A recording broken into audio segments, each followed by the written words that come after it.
పెళ్ళైనా పండగైనా వేడుక ఏదైనా పట్టు చీరల ప్రత్యేక వేదిక వారాహి సిల్క్స్. నమస్తే రమగారు. నమస్తే జయ. రమగారు, సాధారణంగా ఉన్న కొన్ని సందేహాలండి. చీపురు ఇంట్లో ఏ వైపు పెట్టాలి, ఎలా పెట్టాలి, ఇలాంటి సందేహం కూడా ఉంటుందండి. ఒకటి ముందు ఇది క్లియర్ చేయండి, తర్వాత ఉన్న సందేహం అడుగుతాను మిమ్మల్ని. చీపురు ఇవాళ కొత్తగా వచ్చిన వస్తువు కాదు, అందరి ఇళ్లలోనూ ఉంటుంది. కొబ్బరి నీళ్ళ చీపురు ఉండేవి, ఇదివరకు అయితే పూచిక పిల్లల చీపుర్లు ఉండేవి. ఇప్పుడు కొత్తగా ప్లాస్టిక్ చీపుర్లు కూడా వచ్చినాయి. అవును. దాన్ని వాకిట్లో పెట్టుకోం కదా, ఎవరైనా రాగానే చీపురే కనపడితే రోతగా ఉంటుందా? కాబట్టి తలుపు వెనకాల పెట్టాలి, ఎక్కడైనా వెనకాలకి కనపడకుండా పెట్టుకోవాలి. ఇది సాధారణమైన విషయం కదా జయ. వాటి మీద ధర్మ సందేహంగా ఎందుకు ఉంటుందో అర్థమై చావదు నాకు. మీరు ఇప్పుడు ఇంత క్లియర్గా చెప్పండి, ఎన్ని అనుమానాలు వస్తాయో చూద్దాం. చీపురుని కనపడకుండా పెట్టుకోవాలి. మొదటిది, తిరగేసి పెడితే, తిరగేసి పెట్టడం మరగేసి పెట్టడం, దాని మీద బోల్డ్ డౌట్లు. తిరగేసి పెట్టాం, చీపురు కుంచె కిందకి కర్ర పైకి పెట్టామనుకోండి, 4 రోజుల్లో కుంచె వంగిపోతుంది, వంకర వచ్చేస్తుంది, కుంచె వంగిపోతుంది, ఊడలేకపోతాం. కుంచె పైకి పెట్టాలి, కుంచె పైకి పెట్టాలి, కర్ర కిందకి పెట్టాలి. పెడితే అప్పట్లో కొంచెం చీపురు శ్రీ మహాలక్ష్మి కాబట్టి అట్లా తిరగేసి పెట్టకూడదని ఒక సిద్ధాంతం. చీపురు ఒక వస్తువు, నా ఉద్దేశం జయ. ఇది ఇందులో శాస్త్రం ధర్మం లేదు. ఓకే, శాస్త్రం ధర్మం లేదు. వాళ్ళు అలా చెప్పారు, మీరు ఇలా చెప్తారు అని నువ్వు నన్ను అడకు, నన్ను ఎవ్వరూ అడగండి. నా ఉద్దేశం అడిగితే చెప్తున్నాను అంతే. చీపురు ఒక వస్తువు, అది మనం ఉపయోగించుకునేది. అండ్ మోర్ ఓవర్ అది మనకి ఎందుకు ఉపయోగపడుతుంది, మన పరిసరాల్ని శుభ్రంగా ఉంచుకోవటానికి. కాబట్టి దాన్ని మొదట మనం శుభ్రంగా ఉంచుకోవాలి, దాన్ని సరిగ్గా ఉంచుకోవాలి. మ్యాక్సిమం యూటిలిటీ దాని నుంచి మనం తీసుకోవాలి. అండ్ అది ఊడవడానికి వాడే సాధనం కాబట్టి, అంటే శుభ్రం చేయడానికి వాడే సాధనం కాబట్టి, ఇంట్లో ఎక్కడ పడితే అక్కడ అందరూ నలుగురు వస్తే కనపడేటట్టుగా పెడితే బాగుండదు. అందుచేత దాన్ని కనపడకుండా పెట్టండి మొదటిది. కిచెన్ బాల్కనీలో కానీ లేదా బెడ్రూమ్కి అనుసంధానంగా ఉన్న బాల్కనీలో కానీ వెనక వైపుగా పెట్టుకోవాలి. తలుపు వెనకాల పెట్టచ్చు. కర్ర కిందకి పెట్టి కుంచె గనక పైకి పెడితే మీరు వంగి కర్ర పట్టుకోవచ్చు తీయటానికి, చీపురు వంగిపోకుండా ఉంటుంది. నేను క్లియర్గా చేసే మెథడ్స్, నేను చేసేది ఖచ్చితంగా చెప్తున్నా. మా ఇంటికి ఎవరైనా వచ్చినా చూడొచ్చు. రోజు మా మా సచివతి నన్ను అడుగుతుంటుంది, నువ్వు ఒకదానివే ఇలా పెడతావమ్మా, ఎవరి చాయిస్ వాళ్ళది అని చెప్తాను నేను. దానికి ఆ చీపురుకి ఒక చిన్న తాడు కట్టి ఒక గోడకి ఒక పక్కన బాల్కనీలో వేళ్లాడేస్తాను నేను. దానికి తడి తగలదు, కింద పడిపోదు, వంకరపోదు, క్లియర్గా ఒక చోట ఒక మూలకి ఉంటుంది. ఆ కేబుల్ లోపల బాల్కనీలోకి వచ్చి ఆ వైపుకి ఎవరైనా తిరిగితే తప్పిస్తే నా చీపురు ఎవరికి కనపడదు. ఇప్పుడు దేవుడి గది మనం శుభ్రంగా ఉంచుకోవాలని, పవిత్రంగా ఉంచుకోవాలనుకుంటాం. ఇల్లంతా ఊడ్చే చీపురుని దేవుడి గదిలో పెట్టకూడదు కదా, పెట్టకూడదు. ఈశాన్య మూల బరువు పెట్టకూడదు, ఏమి పెట్టకుండా కొంత ఖాళీ ఉంచాలని భావిస్తాం. అలాంటి చోట మనం చీపురు పెట్టకూడదు. దిక్కులు క్లియర్గా చెప్తున్నా కదా. నైరుతి మూల సాధారణంగా బీరువాలు అవి పెట్టుకుంటాం. బీరువాల పక్కన పెట్టద్దు చీపురు. ఎందుకంటే బీరువాలోనే మన జీవితం అంతా కష్టపడి సంపాదించుకున్న డబ్బు, దశకం, బంగారం, ఏదైనా ఆస్తిపాస్తుల వ్యవహారాలు అక్కడే ఉంటాయి. కాబట్టి చీపురులో కొంత క్రిమికీటకాదులు ఉండే అవకాశం ఉంది కాబట్టి, దుమ్ము ఉంటుంది కాబట్టి దాన్ని బీరువా పక్కన పెట్టద్దు, బట్టల దగ్గర పెట్టుకోవద్దు. అది మామూలు గదుల నుంచి కొంత సెపరేట్గా కాస్త బయట వైపుకి ఉంచుకుంటే సరిపోతుంది. 2 చీపుళ్ళని ఒక దగ్గర పెట్టకూడదు అంటారు. 2 చీపుళ్ళని ఓ దగ్గర పెట్టకూడదు, ఇది ఒక సిద్ధాంతం. 2 కొత్త చీపుళ్ళు అయితే పెట్టుకోవచ్చు. రోజు ఊడ్చుకునే 2 కలిపి ఒక దగ్గర పెట్టకూడదని కొంతమంది, ఇప్పుడు ఆ డౌట్ వస్తుందని అందుకే చెప్తాను.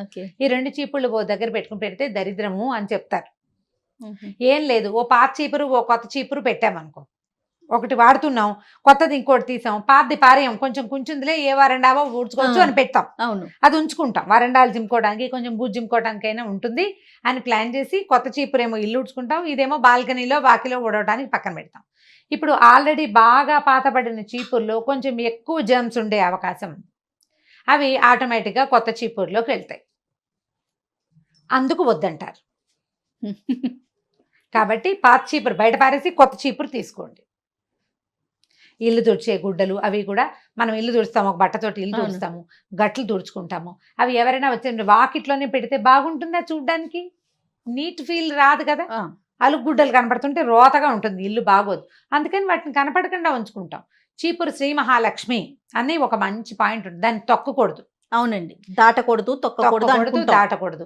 ఈ రెండు ఎందుకు చెప్తారంటే చీపురే మన ఆరోగ్యానికి ప్రధాన హేతు, అందుకే చీపురు శ్రీ మహాలక్ష్మి. ఆరోగ్య లక్ష్మికి కారణమైంది చీపురు. దాన్ని దుమ్ము తుడుచుకుంటాం కదా, అవును. మరి అలాంటి వస్తువుని కొంత పవిత్రంగా ఉంచాలి కదా. తొక్కితే ఏముంది, చీపురు నలిపోతుంది, విరిగిపోతుంది. దాంట్లో ఏదైనా ఒకటి అరా జర్మ్స్ ఉంటే వాటి దారిన లేకుండా అవి ఇంటి మధ్యలో వేసుకుని తొక్కేమంటే కాళ్ళకి పట్టేస్తాయి అవి. అవును. అందుకు ఆ పని చేయకూడదని జయ మనకి పాతకాలపు పద్ధతులన్నీ మనకి భయాన్నో భక్తినో కలగజేసి మాన్పించేందుకే చాలా మటుకు, అంటే చెడు పనులు చేయకూడని పనులు మాన్పడం కోసం భక్తి లేదా భయము ఈ రెండు భావాల్ని ప్రవేశపెట్టారు. అవునండి, అదైతే 100%. చీపురు పరిశుభ్రంగా ఉంచుకోవాల్సిన వస్తువు, ఎందుకంటే అదే మన ఇంటి శుభ్రతని కాపాడుతుంది. కనపడకుండా పెట్టుకోండి.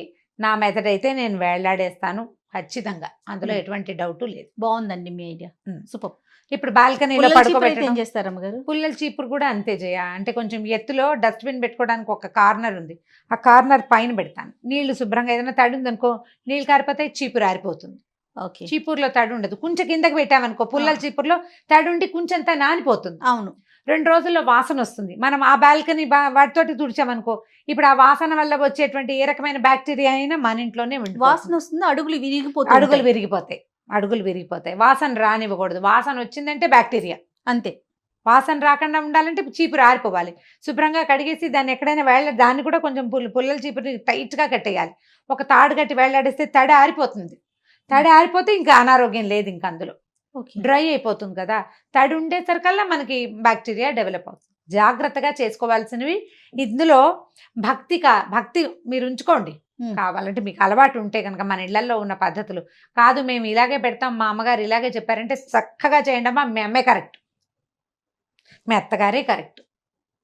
నా విధానం అయితే ఇది. నేను ఏమనుకుంటా అంటే ఇల్లు, దాన్ని శుభ్రం చేసే వస్తువు, దీన్ని బాగా ఉంచుకోవాలి, అంతే.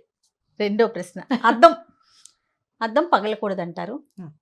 ఒకవేళ పగిలిన అద్దాన్ని మనకి టైం కుదరక దాంట్లోనే చూసుకుంటే అశుభం జరుగుతుంది అనేసి అంటూ ఉంటారు, ఏమంటారు? అద్దం పగలటం ఏంటంటే అశుభ సూచకం అంటారు. నిజమే. అశుభ సూచకం ఎప్పుడవుతుంది? అది ఏదైనా ఒక చిన్న నెరుసు పగిలింది, మన అన్నంలో పడచ్చు, బియ్యంలో పడచ్చు, కాలి కింద పడచ్చు, మన కర్మగాలి కంట్లో పడచ్చు, ఏ పిల్లాడో తొక్కచ్చు. ఎన్నున్నాయి? ఇన్ని ఉన్నాయా? అందుకే అశుభం అద్దం. ఓకే. చూడ్డానికి వాడే వస్తువు చక్కగా క్లియర్గా కనపడేటట్టుగా ఉండాలి. అద్దం పగిలిన అద్దంలో మొహం చూసుకుంటే ఏం బొట్టు కట్టుగా పెట్టుకున్న ఇట్లా ముక్క ముక్కగా కనిపిస్తుంది. మన మీద మనకే అయిష్టం వస్తుంది కాదు, మొహం అలా కనపడుతుంటే. అద్దం ఎందుకు? మన మొహం మనం క్లియర్గా చూసుకోగలగడానికి. అందంగా. అందమో అది అందం లేదు. ప్రతి వాళ్ళు అందంగా ఎలా ఉంటారు? వాళ్ళమే అందం కదా. ఇప్పుడు అంటే మన ముఖాన్ని మనం పూర్తిగా చూసుకోగలగటం, ఆ అవకాశం లేని అద్దాన్ని ఇంట్లో ఉంచుకోకూడదు. ఆ అద్దమే మన తాలూకు భరోసా. బాగానే ఉంది నా మొహం అని నువ్వు అనుకోవటానికి భరోసా అద్దమే కదా. కంట్లో ఏదో పడింది, చూసుకోవాలి, అద్దం కావాలి. నువ్వు బొట్టెట్టుకోవాలి, కాటికి పెట్టుకోవాలి, మొహాన్ని పౌడర్ రాసుకోవాలి, ఏదో మెళ్ళో వేసుకున్న వస్తువు చూసుకోవాలా వద్దా? మరి చూసుకోవడానికి అర్థం కావాలి. అది ముక్కగా ఉంటే ఏం కనపడుతుంది నీకు? నీ తాలూకు అపియరెన్స్ మీదే నీకు డౌట్గా ఉంటుంది. అంతే, కరెక్ట్. అందుకు దాన్ని ఉంచుకోకూడదు. విరిగిన అద్దాలు, పగిలిన అద్దాలు ఇంట్లో ఉంచుకుంటే గనక మన మీద మనకి అనుమానంగా ఉంటుంది. అద్దం కూడా మహాలక్ష్మి స్వరూపమే. మహాలక్ష్మి మన మీద మనకి ధైర్యాన్ని ఇస్తుంది. నీ దగ్గర 100 రూపాయలు ఉంటే 100 ఉంది అనుకుంటావు, 1000 రూపాయలు ఉంటే 1000 ఉంది అంటావు, 1,00,000 ఉంటే 1,00,000 ఉంది నాకేంటి అనిపిస్తుందా? లక్ష్మి అలాంటి ధైర్యాన్ని ఇస్తుంది. అద్దం కూడా అంతే. ఇంత శుభ్రంగా ఉన్నాను నాకేమిటి, వాడు ఎవడో పెళ్లి చేసుకోకపోతే గడద గుడ్డు అనిపిస్తుంది. అద్దం లేకపోతే అదే నీ అద్దం ముక్కగా ఉంటే నీ మొహం మీద నీకేమి ధైర్యం ఉంటుంది? ఏముండదు, ఏమీ కాదేమో అనిపిస్తుంది. అందుకని దాని మహాలక్ష్మిని అదని కాదమ్మా, మనం ముఖం చూసుకోవాల్సిన వస్తువుని సరిగ్గా ఉంచుకోవటం. మనకి అవసరమైన వస్తువు కదా ఇది. పగిలితే వెంటనే పగిలితే రీప్లేస్ చేయండి ఇమీడియట్గా. పగిలిన అద్దాల వల్ల పొరపాటున మన చెయ్యి తగలచ్చు, తెగచ్చు. ఏ పిల్లలో పెద్దవాళ్ళో వేళ్ళు తెగిపోవచ్చు. అది పటక్ మన అంచు దాంట్లోంచి జారి పడింది అనుకోండి, ఒక్క నెరుసెగిరి ఎక్కడ పడినా ప్రమాదమే కదా. అది ఎంత ఉపయోగపడే వస్తువో అద్దం, మనకు చాలా అవసరం. రోజువారీ అద్దంలో మొహం చూసుకోకుండా కుదరదు అసలు. ఒక పలకైనా ఇది మనం మొహం చూసుకునే అర్థమే గుచ్చుకుంది అనిపిస్తుందా మనకి? అనిపించదు కదా. అందుకని దాంతో కేర్ఫుల్గా ఉండాలి. ఇవన్నీ నా సిద్ధాంతాలు, ఇందులో శాస్త్రాలు మాత్రం లేవు. మీ సిద్ధాంతమే అడుగుతున్నాం మేము కూడా. రైట్. ఇంకొకటి, కలబంద మొక్క అలోవీరా ఇంట్లో ఉంచుకోవచ్చా ఉంచుకోకూడదండి? అంటే పెంచుకోవచ్చా పెంచుకోకూడదా? అంతే. ఇప్పుడు మనం బాల్కనీస్ లో పెట్టుకుంటాము, పెట్టుకోవచ్చు. పెట్టుకోకూడదని కొంతమంది, పెట్టుకోవచ్చని కొంతమంది. అయితే తమిళనాడులో చూస్తే రమ్మగారు, చెన్నైలో గుమ్మాలకు కట్టుకుంటారండి. ఇక్కడ కూడా కడుతున్నారు. బేగం బజారు అవైపు షాపులకు వెళ్తామా, బేగం బజార్ కంటే కూడా ఉండు మోండా మార్కెట్ లో ప్రతి షాపు బయట వేలాడేస్తారు. కలబంద కడితే దిష్టి తగలదని అనుకుంటారు. కాకపోతే కలబంద ఎంత హెల్త్ బెనిఫిట్స్ ఉన్న చెట్టు. అవును కదా. అది స్కిన్కి మంచిది, జుట్టుకి మంచిది, పొట్ట లోపలకి తీసుకుంటే మంచిది. బోల్డని మంచిలున్న చెట్టు ఇంట్లో పెంచుకోకూడదని ఎందుకు అనుకోవాలి ఎవరైనాను? పైగా ఇంట్లో అంటే పెట్టం కదా, బయటే పెడతాం. పెరుగుతుంది, ఏమవుతుంది? పెంచుకోకూడదన్న నియమం ఏంటది? ముళ్ళ మొక్క అని అంటారు. అది ఇప్పుడు దానికి ఉన్న ముళ్ళు గుచ్చుకునేది కాదు, గట్టిగా మనం చేయి పెడితే తప్ప. నువ్వు చాలా చేయి పెట్టినా అదేం పెద్దగా తెగదు జయ, తెగదు. మా ఆయన వాకిట్లో కూడా ఉంది, బాల్కనీలో పెట్టుకోవచ్చు. గబుక్కుని ఏదైనా చేయి కాలినా కట్ అయినా ఓ చిన్న ముక్క కట్ చేసి కాస్త అక్కడ రుద్దితే కాలిన చోట మారిపోతుంది. అది ఆయుర్వేద రీత్యా అది ఆరోగ్యానికి ఉపయోగపడే మొక్క కదా, హెర్బ్.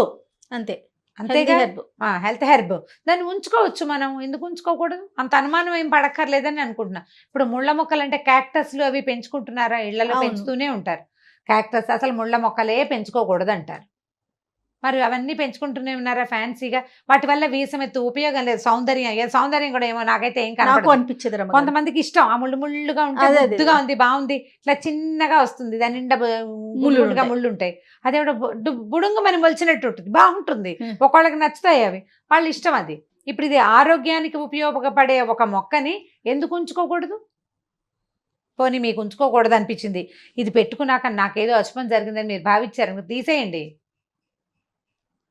అలా భావిస్తే గనక, ఈ మొక్క రావటం వల్లే ఇది వచ్చింది అని భావిస్తే గనక తీసేయండి. అలాంటి అనుమానాలు ఏం లేకపోతే శుభ్రంగా పెంచుకోవచ్చు, ఏమీ పర్వాలేదు, హ్యాపీగా పెంచుకోవచ్చు. పక్కన పడేస్తారు. అదేమన్నా పెంచుకోవడం అంటే దాని పాపాయిలాగా ఎత్తుకుంటామా మనం? ఏదో కుండీలో పడేస్తాం, దాని దారిన వస్తుంది, దానికి ఎరువు వేయక్కర్లా, ఏం వేయక్కర్లా, వాటర్ కూడా మనం ఇవ్వక్కర్లేదు. ఏ నీళ్లు ఇవ్వకపోయినా దాని దారిన అది పెరిగే మొక్కకి ప్రశ్న ఎందుకు? అసలు అక్కర్లేదేమో మరి.